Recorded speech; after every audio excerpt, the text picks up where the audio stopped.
Their 20-month-old son, Charles Jr., had vanished. What followed was the largest manhunt in American history, a national obsession, and a trial that remains fiercely debated nearly a century later. Charles Lindbergh was more than a celebrity. He was a symbol of American achievement. His 1927 solo flight across the Atlantic made him a global icon, and the birth of his son only amplified the public fascination. The Lindberghs moved to a secluded estate in Hopewell, New Jersey, hoping to escape constant attention. The home was still under construction, surrounded by woods and farmland, with only a small staff present. On that March night, the baby's nurse, Betty Gall, checked on the child around 8 p.m. Everything seemed normal. But when she returned an hour later, the crib was empty. A hastily scrawled ransom note lay on the windowsill and outside. Investigators found a homemade wooden ladder discarded beneath the window. The crime scene was unlike anything the nation had ever witnessed. The ransom note demanded $50,000 and warned the Lindberghs not to involve the police.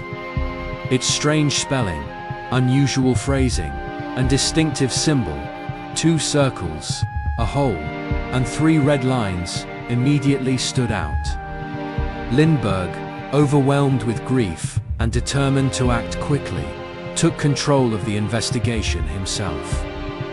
The media descended on the property, trampling evidence and overwhelming the small police force. The FBI joined the case, though kidnapping was not yet a federal crime. The nation watched in horror as the Lindberghs received more ransom notes, each escalating the tension. The kidnapper insisted on using intermediaries, including a shadowy figure known as Cemetery John, who met a Lindbergh-appointed negotiator in a Bronx cemetery. The ransom was eventually paid, but the child did not return. On May 12, 1932, 10 weeks after the kidnapping, a truck driver walking near a roadside about 4 miles from the Lindbergh home made a grim discovery. The body of a small child lay partially buried in the brush. The child had died from a massive skull fracture, likely on the night of the kidnapping. The nation mourned, and the investigation shifted from rescue to homicide. The pressure to find the killer intensified. The ransom notes, the ladder, and the wood used in its construction became critical clues. The case was now a national priority, and Congress soon passed the Federal Kidnapping Act, known as the Lindbergh Law, making kidnapping a federal offense. For 2 years, investigators tracked the ransom money, which had been issued in gold certificates that were slowly being phased out of circulation. Banks were instructed to watch for them. On September 18, 1934, a gas station attendant in New York City received one of the certificates and wrote down the license plate of the customer who used it. The car belonged to Bruno Richard Hauptmann, a German immigrant and carpenter living in the Bronx. When police searched his garage, they found over $14,000 of the ransom money hidden inside.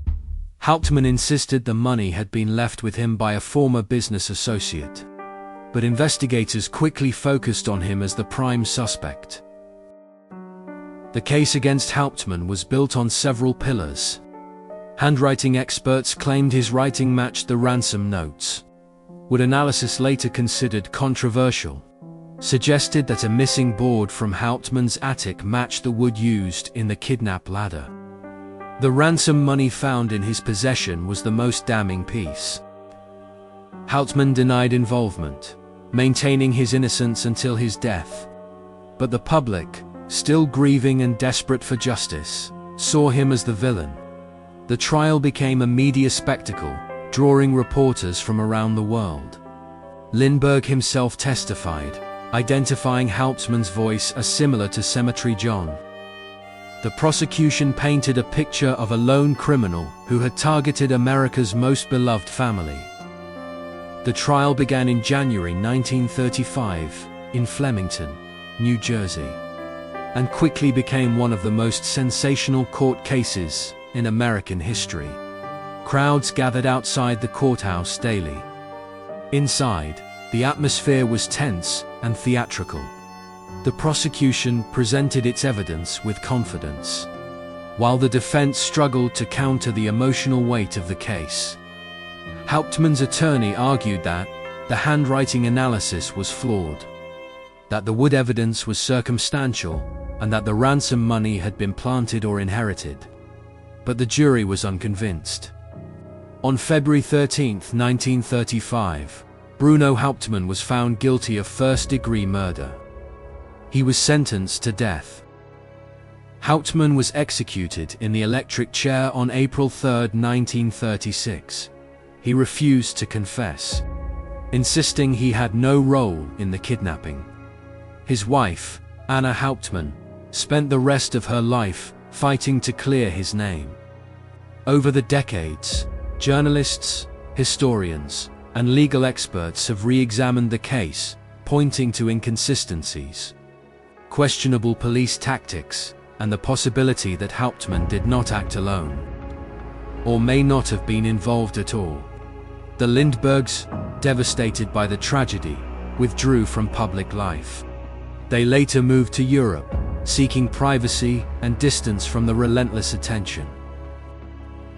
The Lindbergh kidnapping remains one of the most debated crimes in American history.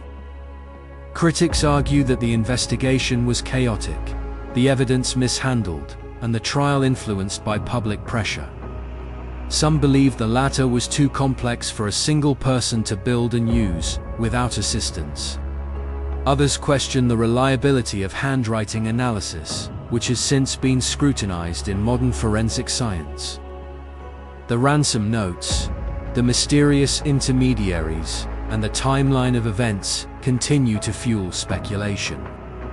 Even today, researchers revisit the case, searching for answers that may never be fully resolved. The impact of the Lindbergh kidnapping extended far beyond the tragedy itself. It transformed American law enforcement, leading to the creation of stronger federal kidnapping statutes and expanding the FBI's authority. It also reshaped public attitudes towards celebrity, privacy, and media responsibility. The case became a cautionary tale about fame, vulnerability, and the limits of justice. For many, the story symbolizes a turning point in American culture. The moment when innocence collided with the darker realities of crime and sensationalism. Nearly a century later, the Lindbergh kidnapping still haunts the American imagination. It is a story of grief, obsession, and unanswered questions. A story where evidence and emotion collided, leaving behind a legacy both tragic and uncertain. Whether Bruno Hauptmann was the lone culprit, part of a larger conspiracy, or a man wrongfully condemned, the truth remains elusive. But one fact endures. On that cold March night in 1932, the nation changed forever. And the mystery of the Lindbergh baby continues to echo through history. If you enjoyed this video, please like, comment, and consider subscribing to my channel.